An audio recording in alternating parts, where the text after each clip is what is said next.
인도에서 평생을 선교사로 헌신했던 스탠리 존슨 목사님이 교회의 모습, 그 당시에 현대 교회지만은 지금도 크게 다를 게 없는 것 같습니다. 그 교회 모습을 농구장에 비교한 적이 있습니다. 교인들은 관중석에 앉아 있고 목사님들은 경기장 안에서 열심히 뛰고 있고, 만약에 그 목사님들이 스타 플레이어가 돼가지고 골을 잘 넣든지 화려한 경기를 펼치면 교인들은 박수를 치고 열심히 응원을 합니다. 그래서 관중들도 많아집니다. 조원수 목사님은 이런 교회는 사실은 성경적인 교회가 아니라고 합니다. 진정한 교회는 관중석에 앉아 있는 교인들이 경기장으로 내려와서 함께 뛰고, 오히려 목사님들은 코치가 돼가지고 이렇게 경기장 밖에서 게임을 이끌어가는 그런 교회가 되기를 바랬습니다. 평신도들이 구경꾼이 아니고 부름받은 하나님의 백성으로 정말 귀한 부름받은 사실을 확인하게 되고 알게 되고 또 헌신하게 될 때 그 교회가 참 모습을 회복할 수 있다는 그런 말씀을 하신 겁니다. 우리가 흔히 교회 간다 하는 말 많이 합니다. 오늘 교회 가야지, 교회 올래 하는 교회를 가고 오는 표현들을 많이 합니다. 제가 어떤 그 문구를 보니까 처음엔 깜짝 놀랐어요. 교회 문구인데, 우리 감리교회 문구인데 표 같은 겁니다. Don't go to the church. 교회 가지 말라고 해요. 이게 교회에서 무슨 말인가 하는 제가 깜짝 놀라가지고 봅니다. 무슨 말이냐면, 교회는 가는 것이 아니고 어떤 빌딩이 아니고 내가 일주일에 한 번씩 가가지고 예배만 드리는 그런 것이 아니고, Don't go to the church. Be the church. 내가 교회라는 겁니다. 우리가 사람들이 교회라는 겁니다. 한 사람 한 사람이 교회의 지체가 돼가지고 그리스도의 한 몸의 지체가 돼가지고 살아갈 때에 그게 바로 교회의 모습이라는 겁니다. 예배당 안만 교회가 아니고 이 건물만 교회가 아니고, 특히 우리 모두는 우리가 하나님의 소명 안에서 살아가는 삶터가 있습니다. 그 삶터에서도 교회로 살라는 겁니다. 그럴 때에 진정한 교회 모습이 회복이 되고 그 교회가 될 수 있다는 얘기입니다. 그 주보에 잠깐 보시기 바랍니다. 주보에 보시면 제일 위에 그림에 Faith in Action이라는 말이 있습니다. 그리고 그와 함께 신앙생활, 믿음과 함께 우리의 삶이 실천이 함께가 된다는 얘기인데, 그 밑에 보시면 Be the Church라는 말이 있습니다. 그래서 바로 교회가 무엇인가 하는 것을 생각할 때에 교회에 가는 어떤 장소로만 생각하지 마시고, 내가 교회로구나, 내가 바로 교회로 부름받은 사람이구나, 하나님의 거룩한 교회의 일원이 돼가지고 그 멤버가 돼가지고 내가 사는구나 하는 것들을 항상 기억할 수 있길 바랍니다. 오늘도 사도 바울이 교회에 관해서 이제 얘기하는데, 그 바울이 복음의 씨를 뿌리고 세운 교회들 가운데는 칭찬받던 교회도 있었고 책망받던 교회도 있었습니다. 어떤 상황에 있든지 칭찬도 그렇고 책망도 그렇고 바울의 마음속에는 교인들에 대한 그 사랑과 안타까움이 늘 있었고, 또 그와 함께 기쁨과 보람도 있었습니다.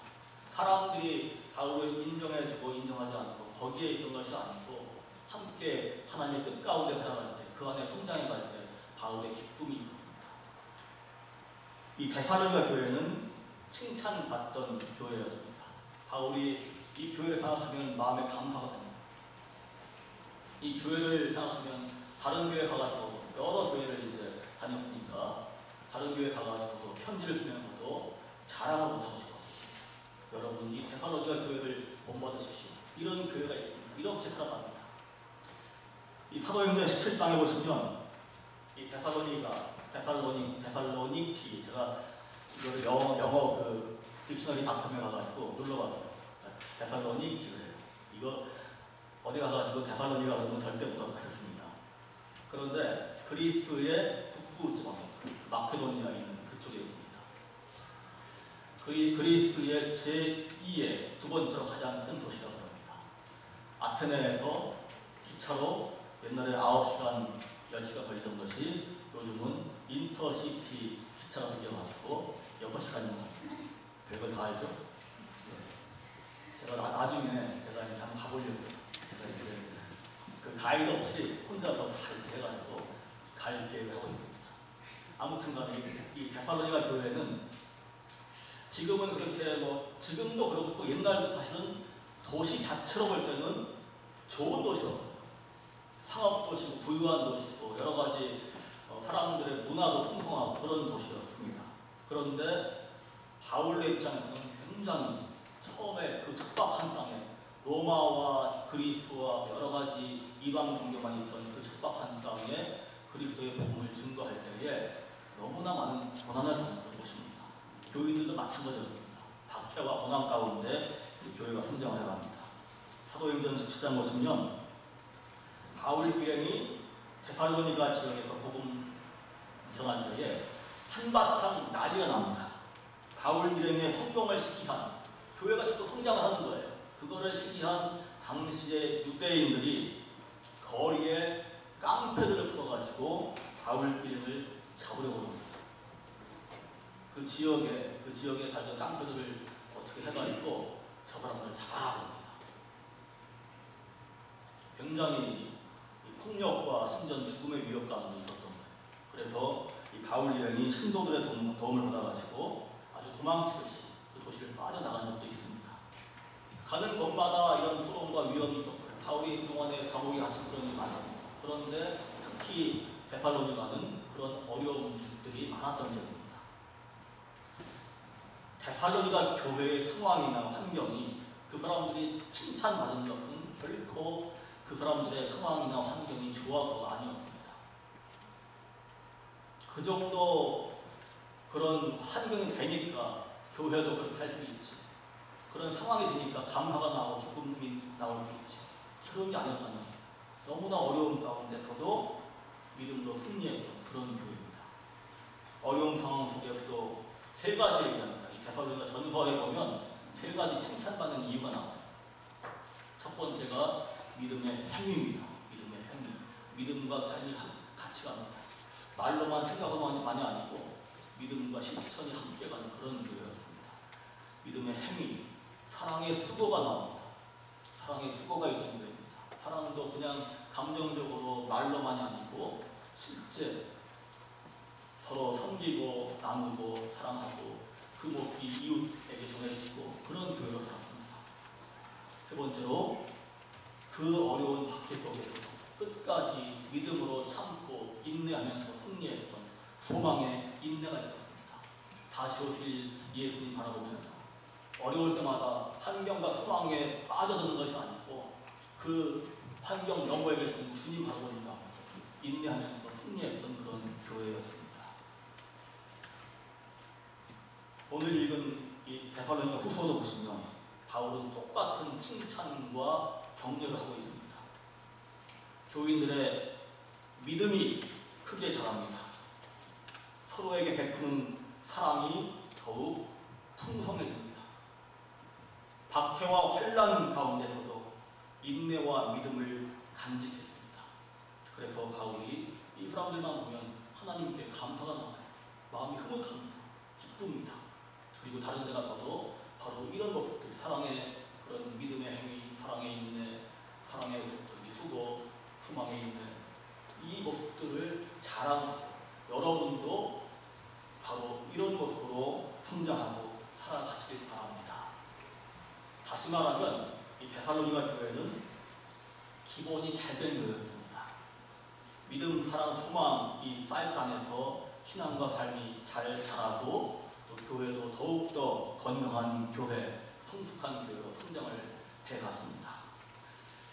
우리가 성숙한 교회 그러면 잘못하면 그 교회에 달려있는 가지나 우승한 그런 이파리나 열매나 그것만 볼 때가 많습니다.